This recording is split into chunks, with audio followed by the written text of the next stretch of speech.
시청자 여러분 안녕하십니까? BOA 뉴스투데이 시작합니다. 북한이 러시아의 우크라이나 침공 사태와 관련해 러시아를 공개적으로 두둔하는 것은 대북 제재 등과 관련해 러시아 측의 지지를 유지하기 위한 것이라고 전문가들이 지적했습니다. 북한과 중국, 러시아의 연대 가능성에 대해서는 북한과 러시아가 필요에 따라 협력을 모색할 수는 있지만 각자의 셈법에 따라 움직일 것이어서 일치된 협력은 불투명하다고 전망했습니다. 첫 소식 박형주 기자가 보도합니다. 게리 세이모어 전 백악관 대량살 쌍무기 조정관은 4일 BOA와 전화통화에서 북한이 우크라이나 사태에서 러시아를 공개적으로 지지하는 것은 결국 대북 제재 때문이라고 진단했습니다. 유엔 안보리 상임이사국인 러시아가 중국과 함께 기존 제재 이행은 물론 북한 미사일 발사에 대한 추가 제재 추진에도 제동을 걸며 북한에 도움을 주고 있다는 것입니다. So from North Korea's standpoint, they want to support and maintain good relations with Russia and China so that Russia and China won't enforce the existing sanctions and support additional sanctions. 하지만 북한과 달리 이번 사태를 바라보는 중국의 셈법은 더 복잡할 것이라고 전문가들은 분석했습니다. 미국 해군 분석센터의 켄 고스 적성국 분석국장은 러시아 지지가 북한에게는 실보다 득이 많지만 타유한 문제가 걸려있는 중국은 러시아 침공에 대한 국제사회의 강력한 대응을 예의주시하는 상황이라고 해석했습니다. They're seeing very clearly because the international community is learning lessons on how to put extreme pressure on aggressive states. And so China is now concerned because they can see how the West can come together very quickly to condemn a country. 전문가들은 현재 국면에서 각국의 셈법이 다른 만큼 북중러 세 나라의 일치된 협력 가능성은 불확실하다고 전망했습니다. 미첼리스 전 국무부 정책기획실장은 현재 중러보다 북러의 이해관계가 더욱 일치한다며 두 나라가 협력을 모색하겠지만 북한이 러시아에 줄 수 있는 것은 극히 제한적이라고 말했습니다. North Korea and Russia would try to move more closely together because really one of the very few options for Russia, but North Korea can't really provide Russia with much of anything. 리스 전 실장은 다만 러시아에 대한 제재가 지속되면 국제적인 밀수망을 보유하고 있는 북한이 이를 활용해 러시아의 제재 회피에 일정 부분 도움을 줄 수 있다고 말했습니다.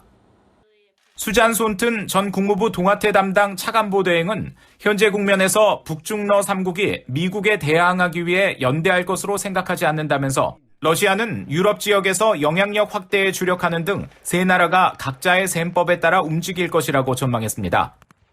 손튼 전 차관보 대행은 그러면서 앞으로 북한의 도발 가능성을 배제하지 않는다면서 다만 북한의 셈법에는 러시아와 중국보다 한국 선거와 미국의 움직임 등이 우선적으로 고려할 사안일 것이라고 말했습니다. BOA 뉴스 박형주입니다. 북한 정권에 의해 여러 구금 시설들에서 자행되는 심각한 인권 유린 행위들에 대해 미국 워싱턴에서는 전 국제 형사재판소 판사들이 참여하는 국제 모의 재판이 열렸습니다. 모의 재판이기는 하지만 재판에 제시된 증거 자료들은 거의 모두 사실에 근거한 것들이었는데 판사들은 이 같은 자료들을 놓고 북한 최고위층에 대한 형사 책임을 가릴 계획입니다. 조은정 기자가 현장에 다녀왔습니다. 판사석에 재판장을 맡은 전 르완다 국제형사재판소장 출신의 나비 필레이 전 UN 인권 최고대표와 유고슬라비아와 르완다 국제형사재판소 판사를 지냈던 볼프강 숀버그 전 독일 베를린 법무부 부장관, 실비아 페르난데스 데 구르멘디 국제형사재판소 당사국 총회 의장이 앉았습니다. 탈북민 출신인 정광일 노채인 대표는 북한에서 겪은 가혹한 구금 실태를 하나하나 증언했습니다. 1999년 간첩 혐의로 회령 보위부에서 9개월간 고문당하면서 체중이 35kg까지 급감했던 정 대표는 가혹한 고문에 거짓으로 자백을 하고 요덕 정치범 수용소에서 3년간 강제 수용돼 겪었던 처참했던 당시 상황을 구체적으로 밝혔습니다. 처음에 들어가서 무차별 구타를 당했고요. 연속 한 6시간 동안 강목으로 맞은 적도 있고, 그 다음 얼굴에다 세수건을 씌워놓고 쪼골상에다 묶어놓고 물을 부어가지고 그런 물고문도 했고요. 탈북 과정에서 인신매매를 당하는 등 갖은 고초를 겪고 지금은 영국에서 활동하는 박지현 진검다리 대표와 신원을 공개하지 않은 탈북민 4명도 증언에 나섰습니다. 이들은 북한과 중국을 오가다 불법 도강 혐의로 보위부에 끌려가 구금된 뒤 목숨을 잃을 뻔했던 끔찍했던 상황을 밝혔습니다. 그러니까 법에 들어가면 이 처서를 쓰잖아요. 어쨌든 자기네가 쓰라는 대로 안 쓰고 그러니까 저는 살아남으려고 쓰지 않고 거기선 쓰라 하고 하니까 그걸 안 쓰려고 하니까 많이 맞았죠. 북한 수뇌부와 수용소를 오랫동안 연구해온 전문가들은 이 같은 인권 유린은 북한 정권의 승인에 따른 조직적인 범죄라고 지적했습니다. Detention centers that we are discussing today are an integral part of the North Korean apparatus of control, and they depend upon terror and systematic violations of human rights. This is designed into the system, and it is approved and countenanced. In fact, 스콧 버스비 국무부 민주주의 인권 노동 담당 수석 부차관보 대행은 인권 문제에 대해 민감해야 하는 북한 정권의 태도를 지적했습니다. It is clear that the DPRK is sensitive to external pressure on human rights. This was most evident in the months after the UN Commission of Inquiry report was released, when the DPRK engaged in a diplomatic charm offensive. 재판장을 맡은 나비 필레이 전 유엔 인권 최고대표는 과거 유고슬라비아나 르완다와 같이 북한에서 자행되는 반인도 범죄에 대해서도 국제 특별법정이 설립되는 방향으로 가고 있다며 북한 인권 실태에 관한 증거 수집과 보존이 중요하다고 강조했습니다. Well, firstly, as I explained, this is not a court, it's an inquiry. After we've heard all the evidence, we will get together with the lawyers and very carefully assess whether it's factual information, fact-based information, whether the truth has come out, and then we will match that with the elements of crimes against humanity. 나비 필레이 전 유엔 인권 최고대표는 이번 공청회 내용을 토대로 정책 제언을 할 것이며 북한 최고위급의 형사적 책임을 가려내길 기대한다고 밝혔습니다. VOA 뉴스 조은정입니다. 유엔이 신종 코로나 바이러스 여파로 북한 내 식량 안보 상황이 악화됐다며 북한을 또다시 외부 식량 지원이 필요한 국가에 포함했습니다. 유엔 식량농업기구 FAO는 4일 발표한 작황 전망과 식량 상황 분기 보고서에서 북한을 식량에 대한 광범위한 접근이 어려운 국가로 분류하고 외부 지원이 필요한 44개 나라에 포함했습니다.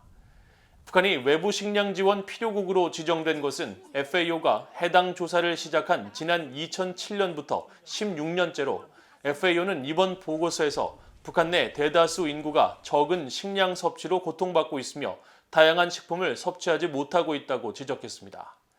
특히 신종 코로나 바이러스 대유행 확산을 통제하기 위한 조치들로 경제적인 제약이 더 늘면서 필수 농산물과 인도적 물품 수입이 크게 감소했고 이로 인해 북한 주민들의 식량 안보 취약성이 더욱더 커졌다고 밝혔습니다.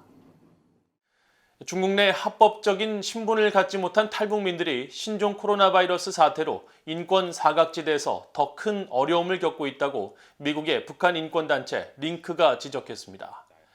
링크의 박석길 한국지부 대표는 3일 링크가 주최한 화상대담에서 신종 코로나 바이러스 확산으로 중국 내에서 합법적 신분을 갖지 못한 탈북민들이 백신을 접종받거나 증명서 발급, 전자출입 명부 등을 받지 못해 의료적 혜택이나 이동의 자유 등 기본적인 인권을 전혀 누리지 못하는 등 더 큰 어려움을 겪고 있다고 밝혔습니다. 대담에 참석한 송한나 링크 대표는 링크가 한국과 미국에 정착한 탈북민들의 정착 지원 사업을 확대하고 있다면서 지난해 총 68명에게 정착 지원을 했으며 탈북민들을 대상으로 영어 교육과 컴퓨터 공학, 심리 상담, 회계 분야를 가르치는 멘토링 프로그램을 진행했다고 설명했습니다. 또 북한에 대한 외부 정보 유입의 중요성을 강조하면서 링크가 북한 주민들의 정보 접근을 돕기 위한 영상물 제작과 새로운 기술 개발 등 주요 부문을 강화하고 있으며 북한 주민들을 위한 디지털 보안 방식 개선 방법을 개발하는 등 대북 정보 유입을 위한 노력을 더 확대할 것이라고 밝혔습니다.